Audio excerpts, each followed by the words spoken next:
Bismillahirrahmanirrahim. Assalamualaikum warahmatullahi wabarakatuh.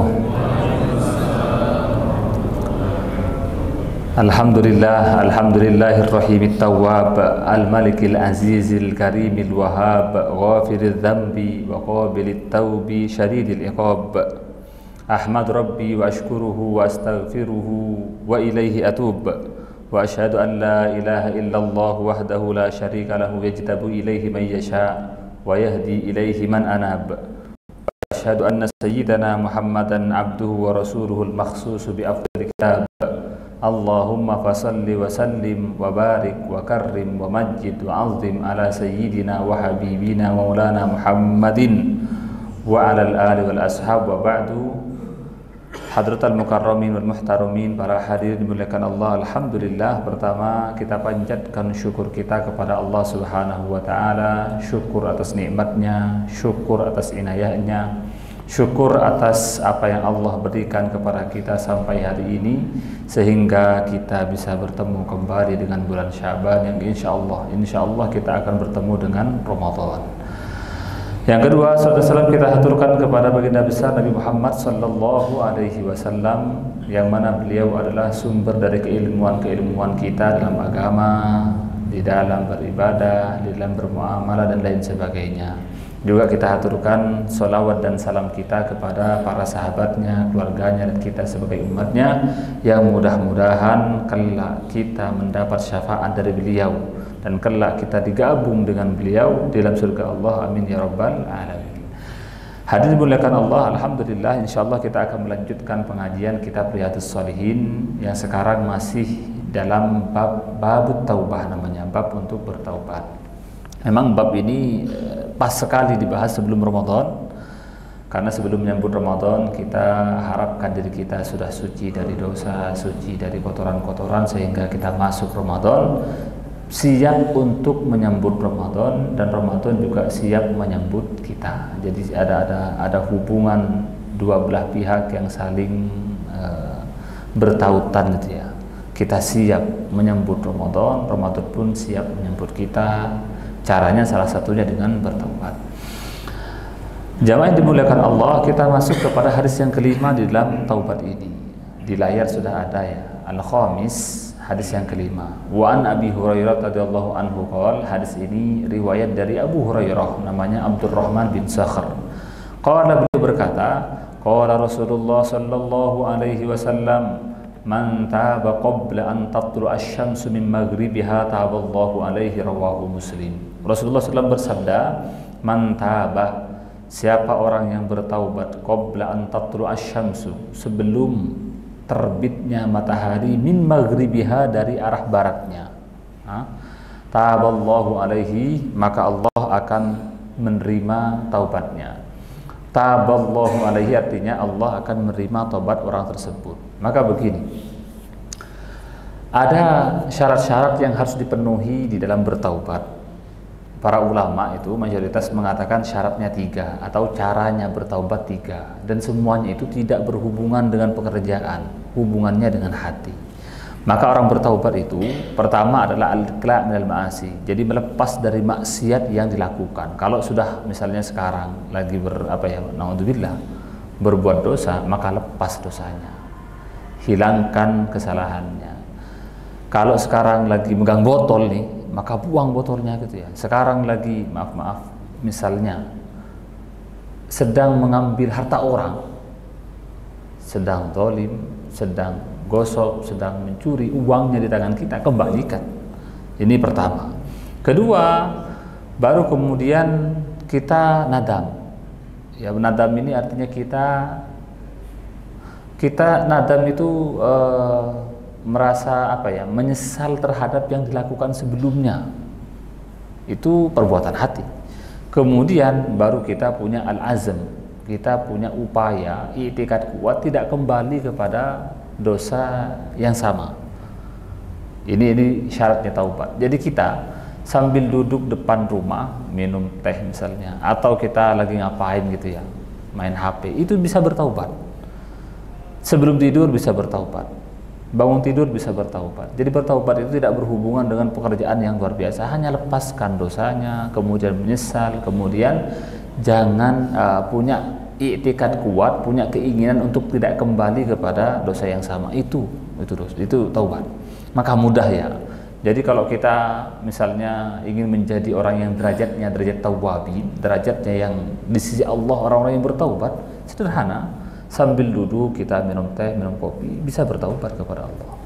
Cuma di sini Rasulullah mengatakan siapa orang yang bertaubat qabla an tatlu asy-syamsu, sebelum matahari terbit, min maghribiha, dari arah barat. Karena biasanya Pak ya, biasanya yang kita tahu sejak lahir sampai sekarang matahari terbit dari timur. Ini kalau sudah matahari terbit dari barat kan ada kejadian luar biasa nih ya, yang nggak biasa. Maka ini tanda-tanda dari kiamat.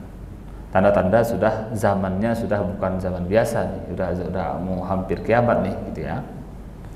Maka orang yang bertaubat sebelum ada tanda-tanda kiamat, tentu Allah akan menerima taubatnya dari segala dosa apapun, besar kecil, kecuali syirik ya, kecuali syirik.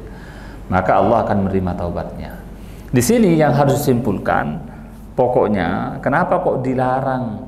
Artinya Allah tidak menerima taubat orang yang bertaubat setelah terjadi fenomena kiamat ini, ya karena begitu, ini melanggar dari syarat taubat nomor 3. Apa itu?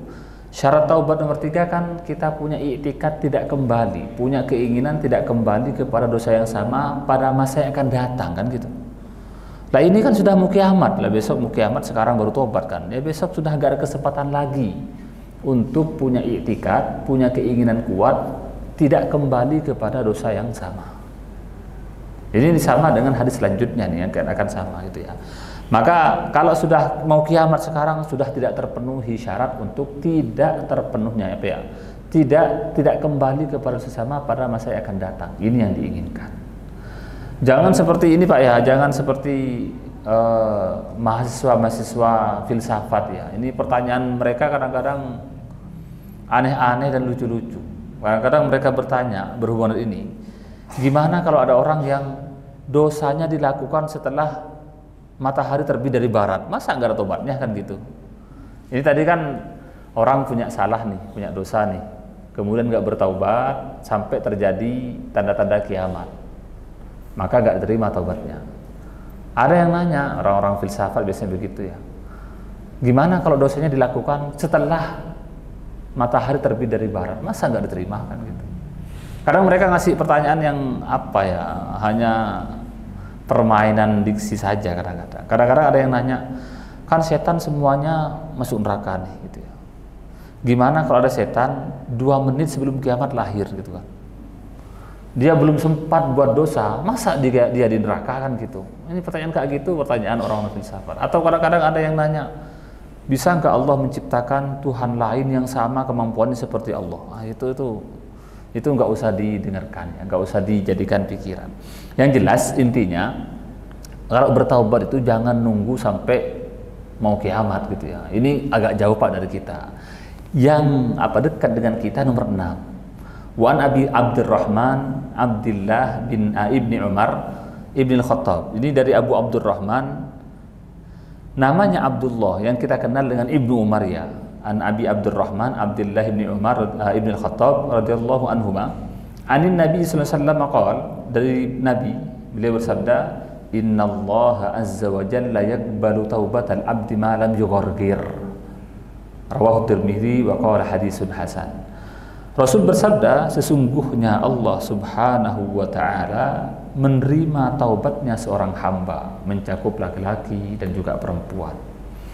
Malam yughargir, selama dia tidak yughargir itu nyawanya, ajalnya sampai ke tenggorokan. Kalau sudah nyampe tenggorokan, ntar lagi mati baru bertaubat, itu sudah tidak terima taubatnya dengan alasannya yang sama. Karena kalau sudah ajal di tenggorokan, itu sudah tidak ada kemungkinan kita untuk menyesal dan tidak akan kembali kepada dosa yang sama pada masa yang akan datang. Oh sebentar lagi mati kan gitu. Lah sebelumnya ngapain kok nggak bertaubat, lah sekarang kok mau bertaubat kan gitu. Maka yughargir di sini aslinya artinya yughargir, goro-goro yughargiru artinya ketika seorang masukin air untuk kumur-kumur, kan biasanya dimasukin ke tenggorokan kemudian bunyi kok gitu ya. Itu bahasa yugorgir namanya. Itu disamakan dengan hal tersebut. Maka ketika ajal sampai ke sana, nanti kadang-kadang ada bunyinya gitu seperti orang kumur-kumur. Maka dikatakan kalau ada orang yang ajalnya sudah mepet ke tenggorokan, kemudian dia bertaubat, maka tidak akan diterima taubatnya. Dari sini sebenarnya ini kabar gembira. Jadi kita menyikapinya itu dengan positif, Pak ya. Ini kabar gembira. Selama kita masih sehat, masih bisa beraktivitas, apapun kesalahan kita itu masih bisa dimaafkan. Tergantung kita mau bertaubat atau tidak. Tergantung kita mau kembali kepada Allah atau tidak. Ya tinggal kita mau taubat atau tidak kan gitu ya. Mau tengah malam bertaubat, bangunnya bertaubat, setelah sholat kita bertaubat saja. Bertaubat itu kembali ya, memohon ampun kepada Allah agar dihilangkan dosa-dosanya. Ustaz, gimana kalau setelah bertaubat, oh saya kembali lagi ke dosa yang sama? Enggak apa-apa. Enggak apa-apa. Karena yang disyaratkan dari taubat itu bukan tidak melakukan lagi, tidak, tapi dia punya i'tikad kuat, tidak kembali kepada dosa yang sama. Hanya punya keinginan kuat ya. Tah besoknya kembali lagi pada dosa yang sama, ya bertaubat lagi. Ya pokoknya lepaskan maksiatnya, kemudian kita menyesal berbuat dosa itu, besoknya kembali lagi kepada dosa lagi, ya sudah bertaubat lagi. Punya i'tikad kuat lagi, tidak kembali, besok dosa lagi, bertaubat lagi, begitu terus. Maka Allah mengatakan selama orang ini sering bertaubat dari kesalahannya, maka dia tidak akan pernah punya dosa, hilang dosanya. Baik, selanjutnya ada hadis yang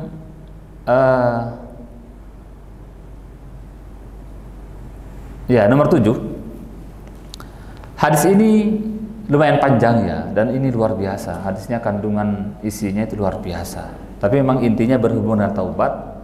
Tapi ada banyak poin lain yang penting yang bisa kita renungkan di hadis ini.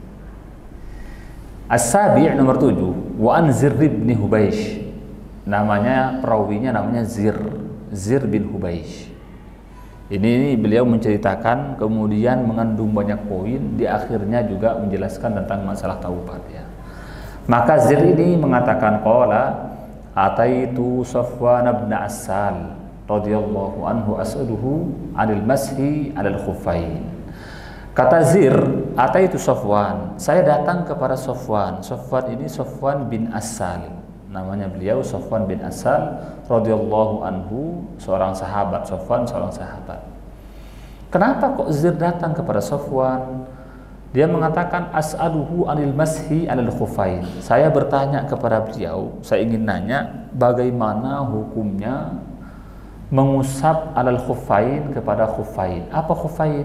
Khuffain itu bukan sepatu Pak ya, kayak jenis kaos kaki yang dipakai di tempat-tempat yang ada musim dinginnya. Jadi kalau di Arab itu, kalau sekarang mah bangunan sudah gedung-gedung ya, tapi kalau sudah musim dingin dulu, apalagi zaman dulu yang orang masih hidupnya nomaden, pakai kemah gitu ya, jelas kalau musim dingin itu kan dingin luar biasa. Maka mereka membuat sepatu namanya khuffain, terbuat dari kulit gitu ya. Sepatu ini ya hangat, tapi ini bukan sepatu di bawah ya. Sepatu biasanya kaos kaki, di bawahnya pakai lagi biasanya alas. Ini apa gunanya? Ya biar tidak dingin aja. Maka kemudian Islam memberi rukhsah, orang yang memakai khuf, memakai yang kaos kaki begini, ini bisa dicari di internet, khuffain ada itu ya. Maka dia dibolehkan untuk tidak membuka khufnya, sepatunya tadi, ketika berwudu ya. Jadi wudu yang lain, wajah dibasuh biasa, tangan biasa, kepala diusap. Kaki ini yang biasanya dibasuh cukup diusap luarnya di atas sepatunya. Ini disebut dengan khuffain. Nanti syaratnya, detailnya di mana nanti ada di kitab fikih. Maka datang Zir kepada Safwan bin Assal. Faqala ma ja'a bika ya Zirru. Safwan nanya, apa yang membuat kamu datang wahai Zir? Datang ke saya ngapain gitu ya. Fakultu ibtigha al-ilm. Maka Zir mengatakan ibtigha al-ilm. Saya datang untuk mencari ilmu. datang untuk nanya, datang untuk menuntut ilmu, datang untuk minta fatwa. Ini sama ya. Faqal, ini yang luar biasa. Ini termasuk, ini kabar gembira bagi kita ini.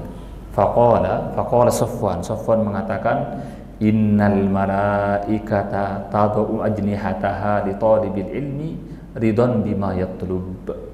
Kata Safwan, sesungguhnya para malaikat tadau ajnihataha, malaikat itu meletakkan sayapnya, merendahkan sayapnya kepada orang yang mencari ilmu.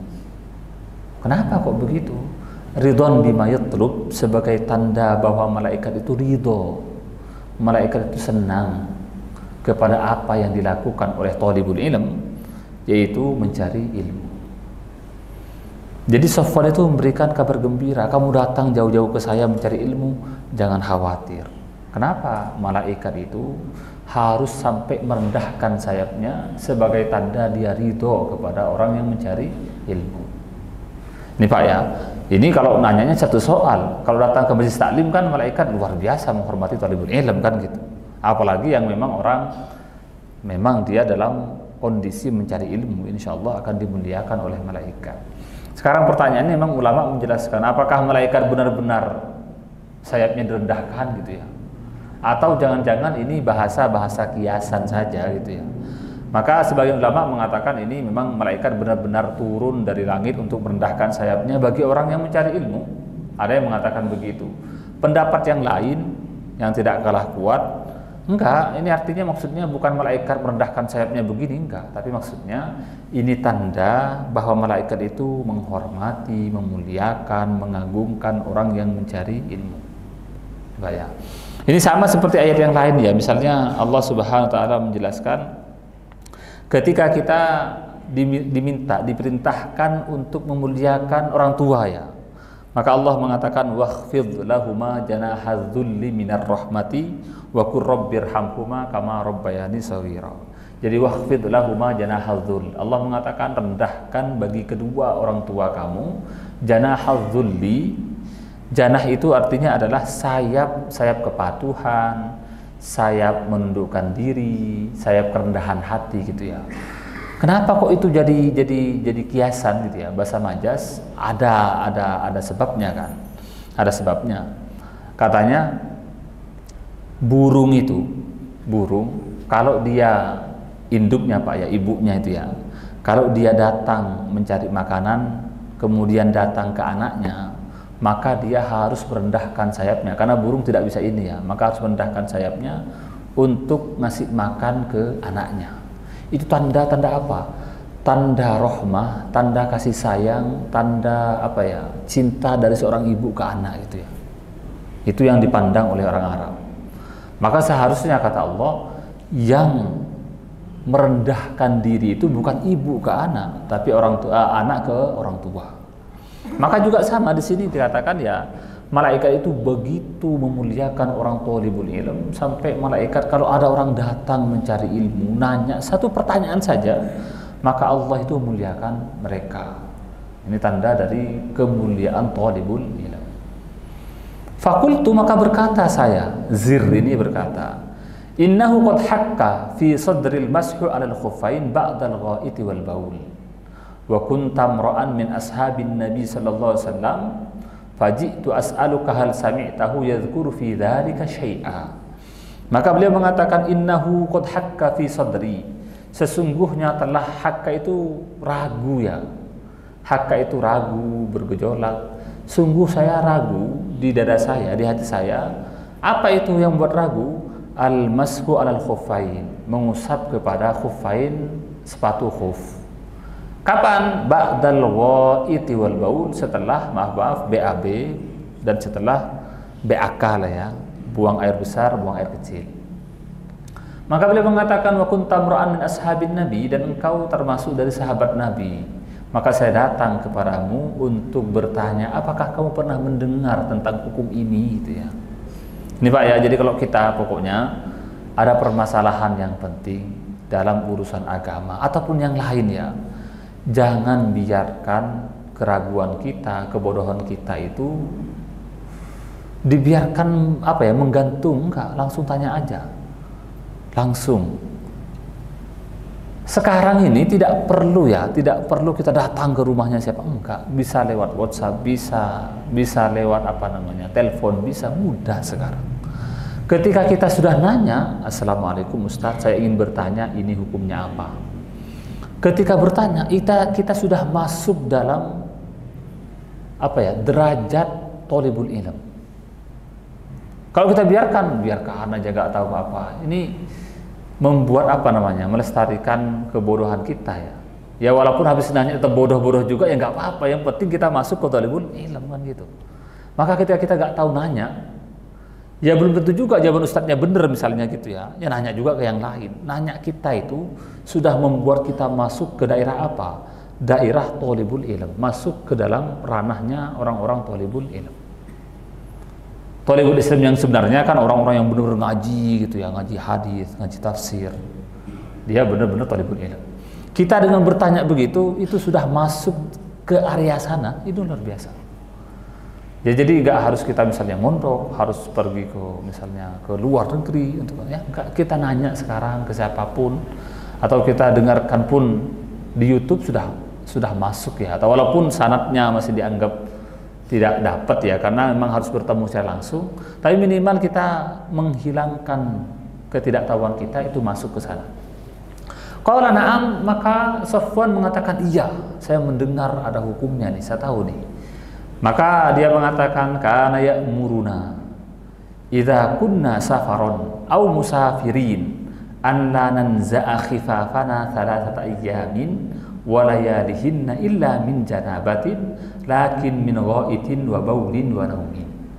Kata beliau, ya, kana ya'muruna, kana nabi itu memerintahkan kita idza kunna safaron, kalau kita dalam keadaan perjalanan. Kalau kita sedang di luar rumah perjalanan, au musafirin, sama dalam keadaan musafir gitu ya. Maka Nabi memerintahkan an la nanza'a khifafana, untuk tidak melepaskan sepatu kita. Ini sepatu khusus Pak ya, bukan sepatu yang ini. Sepatunya itu ada syaratnya, harus menutupi ke dua mata kaki agak ke atas gitu ya. Kemudian air itu tidak meresap, ada syaratnya. Selama kapan? Selama 3 hari 3 malam, kecuali gara-gara ada penyebab untuk mandi besar, junub, haid, nifas dan sebagainya. Kalau harus mandi besar harus dilepas. Maka Nabi memberikan kita rukhsah, dispensasi, kemurahan. Kalau kita di luar lagi jalan 3 hari 3 malam, boleh tidak melepaskan sepatu tersebut. Ini dingin Pak ya. Kalau panas nggak usah disuruh, kita pasti ingin basuh kaki kan, panas. Musim dingin enggak, malas, bener-bener malas untuk menyentuh air. Dan itu gimana ya, kaki sampai pecah-pecah, keluar darah gitu ya, bibir pecah-pecah, kulit nanti gatel semuanya gitu. Jadi musim dingin itu kadang-kadang ya enak dipandang kalau di TV, tapi kalau misalnya kita nih yang nggak terbiasa, wah itu bisa gatel-gatel, kaki pecah-pecah, keluar darah gitu ya. Maka pakai sepatu itu salah satu obatnya. Apakah engkau pernah mendengar beliau menyebutkan sesuatu tentang hukum cinta? Qala na'am. Kata Safwan, qala na'am. Dia mengatakan iya, saya dengar. Gimana kejadiannya? Maka dia menceritakan, kunna ma'a Rasulillah sallallahu alaihi wasallam fi safari. Kita pernah bersama Nabi ketika sedang safar, sedang perjalanan. Maka kemudian fabaina nahnu indahu idz nadahu a'rabiyyun bi sautin lahu jahwari. Ketika kita bersama Nabi ini ya, kata Safwan, kita bersama Nabi, ngumpul dengan Nabi ini Pak ya. Jadi kebiasaan sahabat itu luar biasa. Ada sahabat-sahabat yang sejak dari beliau Nabi ini bangun malam sudah nunggu di pintunya, ada nunggu di pintunya. Apa? Ngapain nunggu di pintunya? Sengaja untuk mengambilkan air wudhu Nabi. Ada yang dari sejak Nabi beraktivitas nemenin terus gitu ya. Yang lain-lain nunggu Nabi kosong di mana, duduk di mana, ngumpul dengan Nabi. Kita enggak kan? Kita kalau ketemu ustaz, ketemu kiai kan takut ya, ngapain ngumpul dengan kiai, kan enggak enak kan gitu. Isinya omongannya tentang itu aja, akhirat aja, ini aja, gak enak. Jadi kita kabur kalau ketemu ulama kan. Ya ketemulah selfie sebentar langsung kabur kan. Mending ngobrol nongkrong dengan teman-teman karena bebas ngomongnya apa saja kan. Enggak, sahabat enggak. Kenapa begitu sahabat? Sahabat itu ngumpul dengan Nabi. Kenapa? Karena dibutuhkan adalah nasihatnya, dibutuhkan ilmunya. Bahkan ngumpulnya dengan Nabi itu membuat orang lebih nyaman, lebih tenang. Maka ngumpul dengan Nabi. Ketika ngumpul dengan Nabi, datang seorang Arabi. Arabi itu orang yang, maaf, orang pedalaman, orang desa gitu ya. Bahasa kita orang desa nih. Maka teriak dia dengan suara yang lantang, suara yang keras, "Ya Muhammad," gitu ya. Ini biasa Pak. Bukan kita merendahkan orang-orang kampung, enggak, karena memang orang ya ini stereotipnya ya, orang yang di kampung ini, enggak hanya di Arab, di sini biasanya adabnya ya kurang ketimbang orang yang berpendidikan lah gitu ya. Walaupun sekarang mah mau orang kampung juga kadang-kadang adabnya lebih baik ketimbang kita yang di kota gitu. Maka manggil, "Ya Muhammad," suaranya kencang banget. Fa'ajabahu Rasulullah SAW nahwan min sautihi. Maka Nabi menjawab dengan keras juga. Nabi menjawabnya dengan tinggi juga gitu ya. Bukan marah, enggak, dengan suara yang kencang juga. Kata Nabi. "Ya, ada apa?" gitu ya. Karena kaget kan. "Ya Muhammad." "Ya, ada apa?" kata Nabi. Faqultu lahu waihak. Maka Safwan mengatakan waihak. Ini bahasa ini bukan mendoakan buruk ya. Waihak, celaka kamu, bahasa kita ya. Bahasa kita itu artinya, wah kenapa ini menghardik gitu ya, kenapa kamu kok sampai teriak begitu. Maka beliau mengatakan, "Udud min sautika fa innaka indan Nabi sallallahu alaihi wasallam wa qad nuhita an hadza." Rendahkan suara kamu. Kamu ini si Nabi, kamu bersama Nabi dan kamu dilarang untuk teriak-teriak kan gitu. Ini Pak, ini bukan larangan apa ya? Sebenarnya bukan larangan syar'i, bukan. Ini sudah masuk kepada adab ya, tanpa diajari pun. Kalau kita bersama orang yang lebih tua, yang kita hormati, bersama tokoh, bersama pejabat, nggak mungkin kita lah di depan-depannya kemudian teriak-teriakan gitu. Ini termasuk manner ya, adab dimanapun itu sudah menjadi kultur kebudayaan kita ini ya. Qala wallahi la aghdud. Orang ini tetap bersikeras dia, keras kepala. "Wallahi la aghdud." Demi Allah saya tidak akan menurunkan suara saya, kata Arabi. Maka dia sampai sebegitunya karena ada sebuah pertanyaan luar biasa yang mengganggu dia, maksudnya gitu ya.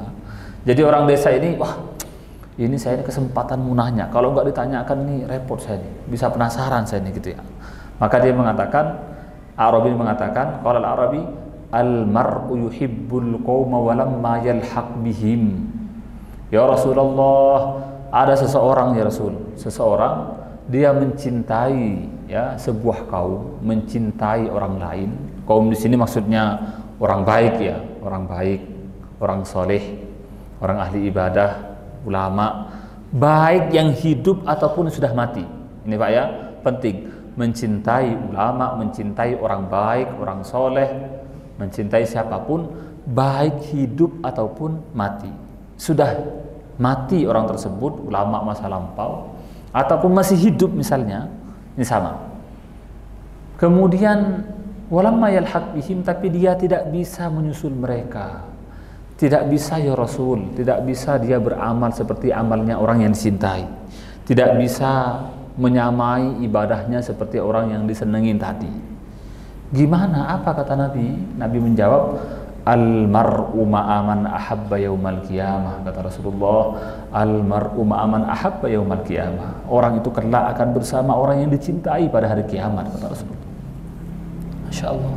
Kata Rasulullah, orang ini nanya, "Ya Rasul, kalau saya mencintai seseorang dan saya tidak bisa menyamai amalnya, tidak bisa saya sholat dengan seperti dia, tidak bisa saya belajar seperti dia, tidak bisa saya sampai derajatnya, ya gimana ya Nabi?"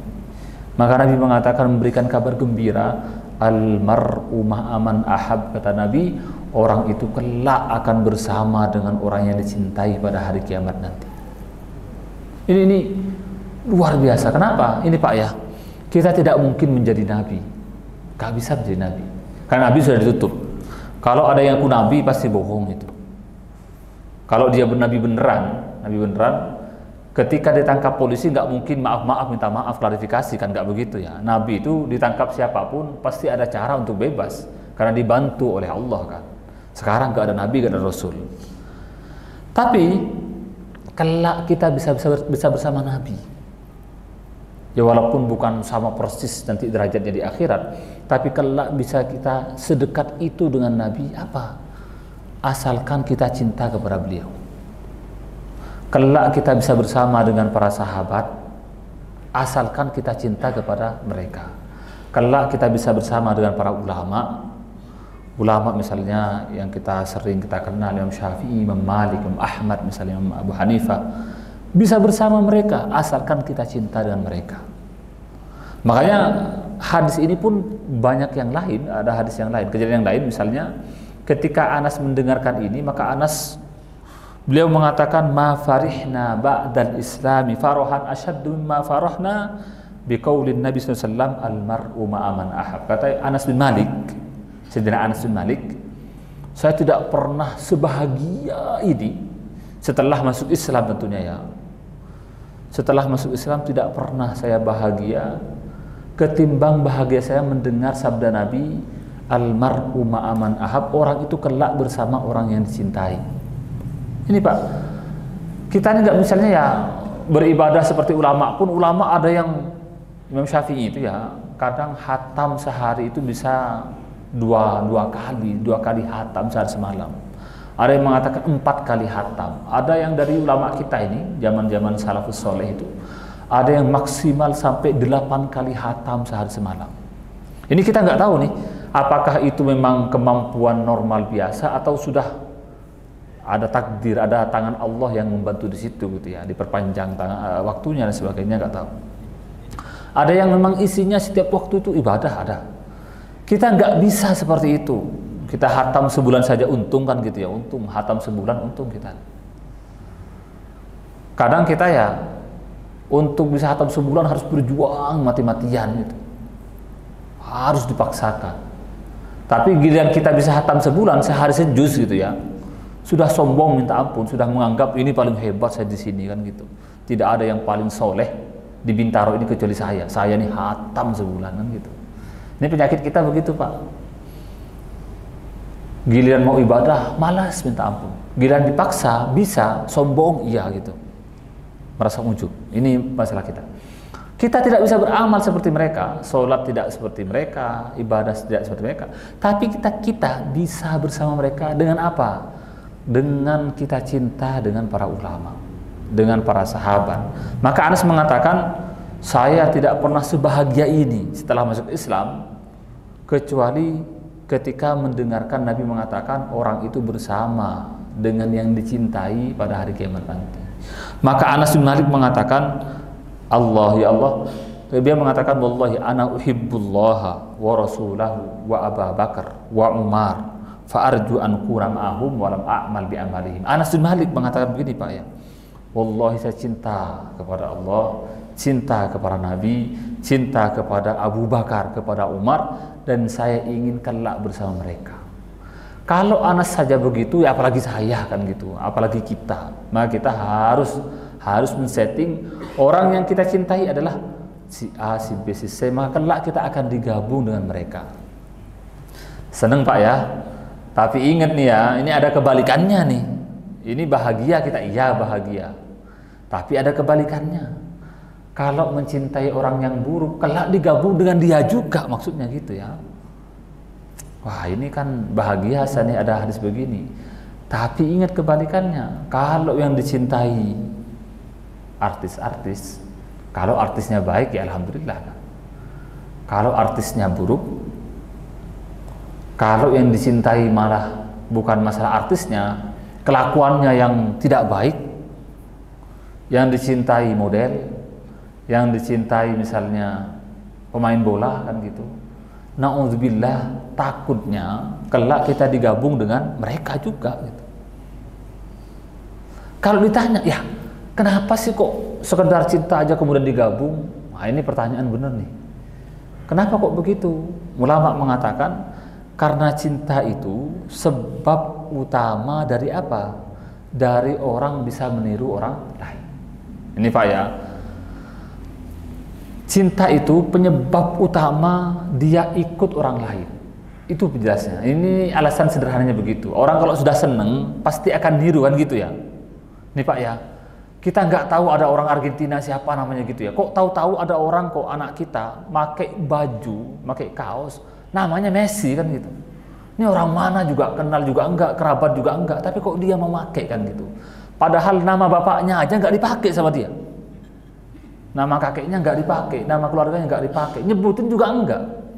Itu kalau sudah seneng ya karena bolanya misalnya, dia rela untuk pakai kaosnya. Rambutnya juga ditiru, cara main bolanya, selebrasinya ditiru. Ini kita ambil contoh bola ya, tapi bola itu bukan haram, bukan, enggak. Bola kalau olahraga ya boleh-boleh saja, bisa menjadi baik. Ini contoh sederhana, ketimbang kita nyontohkan dengan kelakuan yang buruk, kita contohkan dengan bola aja ya. Dia bisa niru rambutnya, niru cara bicaranya bisa niru Pak. Gara-gara apa? Gara-gara senang. Kalau yang dicontoh orang yang buruk, bahkan cara bicara kotornya pun ikut. Kadang-kadang ada tangga anak-anak itu ngomongnya sudah ya semua kebun binatang tuh kan keluar tuh. Jadi nama-nama binatang itu keluar tuh, ngomong biasa keluar. Apa sebabnya? Gara-gara dia sering lihat apa ya, gamers yang live streaming itu, atau yang nggak tahu, gamers live streaming katanya gitu ya. Kalau ngomong itu keluar kata-kata nama-nama hewan gitu, nama-nama kotor, dan itu kelihatannya nikmat katanya, indah gitu. Anak-anak ngikut itu. Jadi idolanya dia, ya streamer itu idolanya. Maka kalau kita cinta kepada ini, kita akan ikut kepada orang ini. Kalau cinta kepada kebalikan orang baik, maka kita akan ikut menjadi baik. Ini Pak ya. Kalau ditanya, wah saya ini cinta Nabi, cinta sahabat, cinta ulama, tapi kelakuannya tidak seperti mereka, itu berarti bohong, nggak cinta. Itu bohong itu. Karena cinta yang sungguhnya itu, kita mau meniru orang yang kita cintai, itu yang benar. Kalau hanya ya ditanya Pak, semua orang pasti ngaku lah gitu ya. Tapi dilihat cara bicaranya, cara berjalannya, cara berpakaian, cara dia bermuamalah dengan lain, cara bersikap, cara memilih dan sebagainya, itu kita bisa tahu itu ikut Nabi atau tidak gitu ya. Atau sederhananya begini, ada Ustaz memberikan contoh. Kita ini lebih cinta siapa? Kalau ngaku ya iyalah kita nggak cinta Nabi, cinta sahabat, ya cinta orang baik kan gitu ya. Kalau kita katanya cara ngetesnya nih, kalau kita lagi scroll ini Pak ya, scroll apa namanya, TikTok lah, Instagram lah, atau Facebook, YouTube gitu ya. Kalau kita ketemu dengan Ustadz ceramah atau ada konten hadis Nabi, kita mau nggak berlama-lama baca itu gitu ya? Atau jangan-jangan ketemu konten hadis Nabi langsung digeser, tos tinggi banget gitu kan? Biar nggak ketemu lagi kan gitu. Kalau kita misalnya konten ini kita seneng, kita baca, kita renungi, bahagia gitu, kita seneng berarti dengan orang yang apa namanya berada di dalam yang mengatakan hadis ini, Nabi ya. Atau seneng kepada ustadz misalnya, tentu nggak apa. Tapi kalau ketemu begitu langsung digeser, boro-boro belum mulai bicara aja mesti loading langsung digeser kan gitu. Itu jangan harap kita dianggap cinta kan. Baru ketemu dengan bola misalnya, dilihat kabarnya apa. Atau kadang-kadang sebagian anak kita nih yang remaja-remaja nih, yang dilihat gadget terus gitu ya. HP yang terbaru apa yang keluar, motor yang terbaru apa yang keluar, mobil yang terbaru apa yang keluar, misalnya begitu ya. Kalau ada konten itu ya sudah aman sekali. Maka kita tidak bisa bohong, yang kita cintai adalah gadget, teknologi. Itu masih mending, nggak apa-apa karena alat ya. Tapi misalnya ada orang ya mungkin dari kita juga, giliran ada yang joget gitu ya, perempuan, waduh lama nontonnya gitu, bisa diulang-ulang kan. Giliran kena konten hadis Nabi kan, digesernya kencang banget ke atas gitu. Itu nggak bisa bohong itu, nggak bisa bohong ya. Maka kelak kita akan digabung dengan orang yang kita cintai pada kiamat. Qal fama zala yuhadditsuna hatta dzakara baban minal maghribi masiratu ardihi aw yasir raqibu fi ardihi arba'ina aw sab'ina ama. Kemudian Nabi itu masih memberikan kita wejangan ya, masih berkata kepada kita, masih menyampaikan banyak hal kepada kita, sampai Nabi menyebutkan suatu pintu. Kata Nabi, ada pintu dari ujung barat, masiratu ardihi, jarak lebarnya, atau maksudnya yasirur raqibu fi ardihi, seseorang bisa jalan kaki dari lebarnya itu dalam jarak 40 atau 70 tahun. Saking lebarnya pintu itu ya. Qala Sufyan ahadur ruwah qibala Syam. Sufyan salah satu perawinya, ini pintunya dari arah Syam. Pintu apa ini? Khalaqahullahu ta'ala yauma khalaqas samawati wal arda maftuhan lit-taubah. Ini pintu ini Allah ciptakan ketika Allah menciptakan langit dan bumi, dibuka untuk taubat. La yughlaqu hatta tatlu asy-syamsu minhu, tidak akan ditutup sampai matahari terbit dari ujung barat. Artinya Pak ya, pintu taubat itu selebar yang digambarkan Nabi. Kalau ada orang Pak ya, jalan dari ujung pintunya ke pintu yang ujung ini ya, kan pintu kan ada dua sisi Pak ya, ada dua daunnya nih ya. Paling kalau pintu ini kan ya 2 meter kan, 2 meter 3 meter, kadang-kadang sekitar setengah gitu ya. Ini pintunya, kalau ada orang yang jalan dari ujung ke ujung itu 40 tahun baru nyampe. 40 tahun, 70 tahun. Pintu apa ini? Pintu taubat. Jadi orang bertaubat itu mudah Pak ya. Masa pintu segede ini nggak bisa masukkan gitu? Kalau pintunya kecil, rebutan mungkin kan gitu. Ini pintunya besar luar biasa. Hanya masalahnya mau nggak kita masuk, atau masalahnya mau nggak kita untuk bertaubat. Problemnya kita nggak mau bertaubat. Pintunya segede gaban kalau orang sini ya, tapi kita nggak mau masuk, ya masalah. Maka ini memberikan kita apa ya, harapan luar biasa. Bolehlah dosa apapun dilakukan sebelumnya, pokoknya jangan pernah kita berputus harap. Kita tetap bertaubat kepada Allah. Insya Allah Allah akan mengampuni dosa-dosa kita. Rawahu Tirmidzi wa ghairuhu wa qala haditsun hasanun sahih. Ini riwayat Tirmidzi dan lainnya, dan Imam Tirmidzi mengatakan hadis ini hadis hasan, juga hadis sahih gitu ya. Ini istilah beliau hadis hasan sahih. Mungkin demikian yang disampaikan. Kalau ada pertanyaan, ada tambahan, ada hal yang ingin didiskusikan, disilahkan.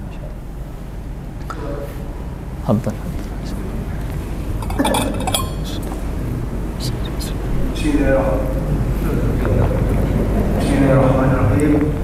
Assalamualaikum warahmatullahi wabarakatuh. Waalaikumsalam warahmatullahi wabarakatuh. Ustaz, menarik sekali yang sampai terakhir tadi Ustaz, tentang kelakuan atau tentang keadaan ini. Menarik sekali yang Ustaz sampaikan tentang kelakuan atau tentang kita. Seseorang itu meninggal itu tidak lepas dari kebiasaannya sehari-hari. Kalau dia sering ke masjid, yang meninggalnya sudah tidak ada. Iya. Kira-kira korelasinya antara yang kita sampaikan tadi dengan kemungkinan kita meninggalnya di kebiasaan kita itu. Terima kasih banyak. Iya. Iya. Dan ya, yang disampaikan tadi itu memang ada hadisnya juga. Jadi ada hadis yang nanti bab yang dari Sholihin sebelumnya pernah kita kaji juga di sini. Bab namanya Babul Hatsu ala isdiyadi minal khair fi awakhir umur. Bab untuk anjuran memperbanyak kebaikan di akhir usia bagi orang-orang yang sudah usianya lanjut gitu ya. Ada anjuran untuk berbuat kebaikan. Dikatakan kenapa? Salah satu hadisnya, orang itu nanti akan mati biasanya sesuai dengan kebiasaan kan gitu. Biasanya gitu Pak ya. Ya karena kan kita nggak tahu nih mati kapan, bisa ntar lagi, bisa besok, bisa minggu depan. Kebiasaannya tiap hari baik, maka insya Allah ya matinya nggak lepas-lepas dari kebaikan kan. Karena kan kemungkinannya baik semuanya gitu ya. Kalau kebiasaannya buruk ya matinya juga kemungkinan tepat di kebiasaan yang buruknya gitu ya. Cuma korelasi dengan tadi, maksudnya kebiasaan baiknya itu yang mempengaruhi untuk baikan apa? Ya cinta itu kan.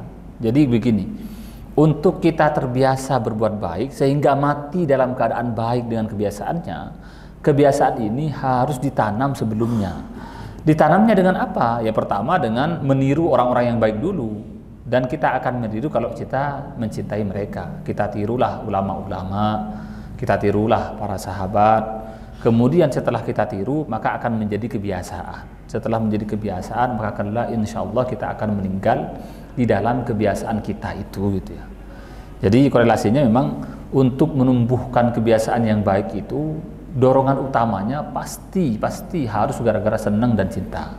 Setelah senang dan cinta, maka kemudian menjadi kebiasaan meniru orang yang kita cintai. Kemudian kita akan mati dalam kebiasaan itu begitu ya. Jadi kita ini untuk capek Pak ya, kalau kita nggak melakukan sesuatu yang bukan kebiasaan kita, bukan yang kita senangi, capek luar biasa, malas luar biasa, karena bukan suatu yang kita senangi ya. Kalau kita seneng itu walaupun lama, itu kelihatannya itu sebentar. Ini orang mancing Pak ya, kalau orang mancing itu, kalau yang nggak biasa mancing, ngapain kan gitu, mending ke pasar kan beli kan gitu, dapat ikan, mancing berjam-jam dari pagi sampai siang gitu, nongkrongin pancingan. Kalau orang yang nggak seneng, wah itu semenit itu lama gitu ya. Tapi kalau yang senang Pak, enggak, karena memang saya naruhnya begini, ini sudah nikmat, dan nunggunya itu juga nikmat gitu. Ini namanya orang yang senang kan. Ketika itu membiasakan kita untuk senang itu repot tuh, butuh dorongan kita meniru orang lain, butuh dorongan cinta kepada orang yang mempunyai kebiasaan itu, baru lama-lama kita terbiasa. Ini Pak ya, orang main game misalnya, anak muda main game yang bisa berjam-jam itu, pertamanya juga nggak akan mudah, capek, tangannya perih itu kadang-kadang. Tapi lama-lama karena dia seneng lihat temennya, lihat idolanya, lama-lama dia terbiasa. Yang biasanya hanya pertamanya main sejam, lama-lama 2 jam, lama-lama sampai 4 jam gitu ya, non-stop itu, lupa makan, lupa kamar mandi. Lah kenapa kok bisa begitu? Ya karena ada dorongan dia meniru idolanya. Setelah ada dorongan itu, maka menjadi kebiasaan, bisa main 4 jam dan sebagainya. Baru kemudian nanti kebiasaan itulah yang menentukan di akhir hayatnya. Lah kita sekarang kan ya udah inginnya kita kan mati dalam keadaan baik kan.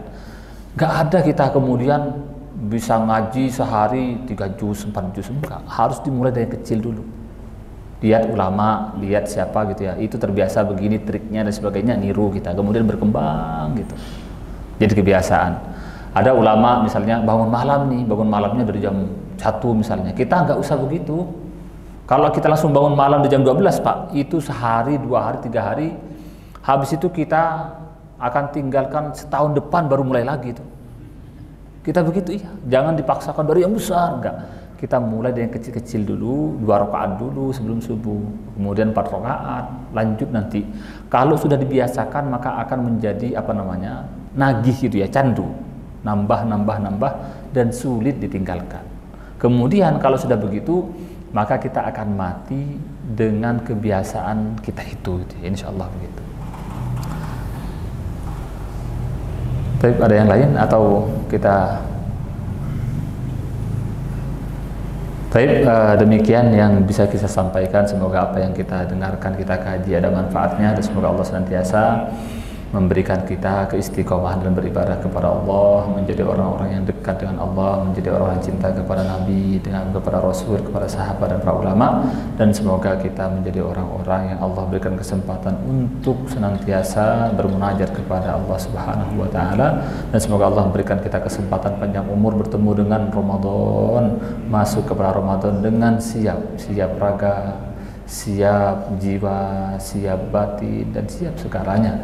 Dan semoga Allah mengampuni dosa-dosa kita, memanjangkan umur kita, menutup ajal kita dengan husnul khawatimah, membaca la ilaha illallah Muhammadur Rasulullah, dan semoga kelak Allah menggabung kita dengan para anbiya wal mursalin wasyuhada wassalihin dalam surganya, amin ya rabbal alamin. Rabbana atina fid dunya hasanah wa fil akhirati hasanah wa qina adzabannar wal afu minkum. Assalamualaikum warahmatullahi wabarakatuh.